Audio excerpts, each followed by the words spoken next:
कृषि कानूनों को वापस लेने की मांग को लेकर किसानों का धरना लगातार 2 महीने से जारी है। इस आंदोलन को समर्थन करने के लिए विधायक पद से इस्तीफा दे चुके इनेलो नेता अभय चौटाला गोहाना पहुंचे, जहां उन्होंने केंद्र सरकार को एक बार फिर से जमकर खरी खोटी सुनाई। अभय चौटाला ने कहा कि पीएम मोदी को संसद में किसानों से माफी मांगनी चाहिए और तीनों कानूनों को वापस ले लेना चाहिए। अपने लोगों की हिफाजत के लिए जो सीमाएं लगती है दूसरे देशों की, जो दूसरे देश किसी देश को डिस्टर्ब करते हैं, उनके लिए कंटीले तार भी लगाए जाते हैं, दीवारें भी बनाई जाती है। लेकिन हैरानी की बात है,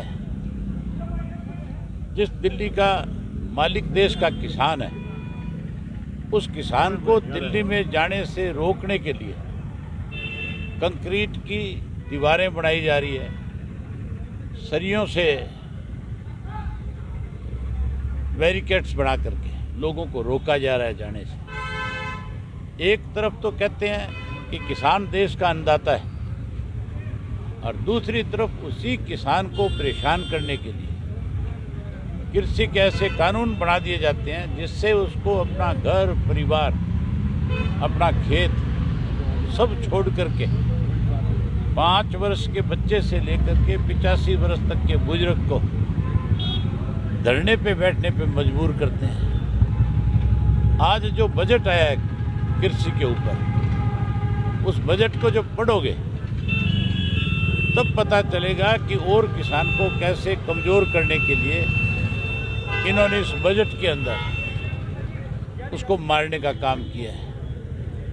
देश के प्रधानमंत्री को अभी भी चलती हुई लोकसभा के अंदर अपनी गलती का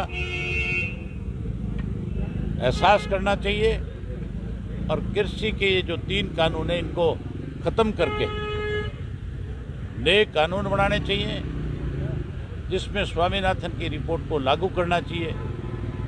उसके साथ साथ किसान का कर्जा माफ़ करना चाहिए और एमएसपी के लिए कानून बढ़ाना चाहिए। ये नया जो आया बजट, जो एमएसपी की गारंटी की बात करते थे, इसमें एमएसपी को ख़त्म कर दिया एक तरह से।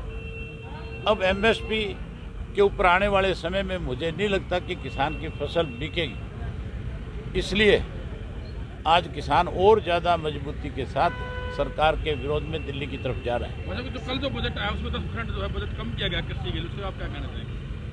10% नहीं किया गया, 15% कम किया गया। 7.5% जो है टोटल बजट का कृषि पे खर्च होता था, अब उसको 7.5 की बजाय 5.7 की बजाय 4.3 कर दिया। तो 1.5% जो है पूरे बजट का कम हुआ है। तो इससे मान के चलो कि केवल किसान की बात करते हैं, किसान को प्रोत्साहित करने की बजाय, किसान को कुछ देने की बजाय उसे लूटने का काम हो रहा है। बता दें कि 2 महीने से भी ज्यादा का वक्त हो चुका है। किसान तीनों कृषि कानूनों को वापस लेने की मांग पर अड़े हैं और सरकार कानूनों में संशोधन की बात कह चुकी है। सुप्रीम कोर्ट ने अगले आदेश तक कानूनों के लागू होने पर रोक लगा दी है, लेकिन इसके बाद भी किसान आंदोलन पर हैं। ऐसे में अब देखना होगा कि आखिर 3 कानूनों की लड़ाई कब तक चलेगी और इसका नतीजा क्या निकलेगा। गोहाना से सुनील जिंदल, पंजाब केसरी टीवी।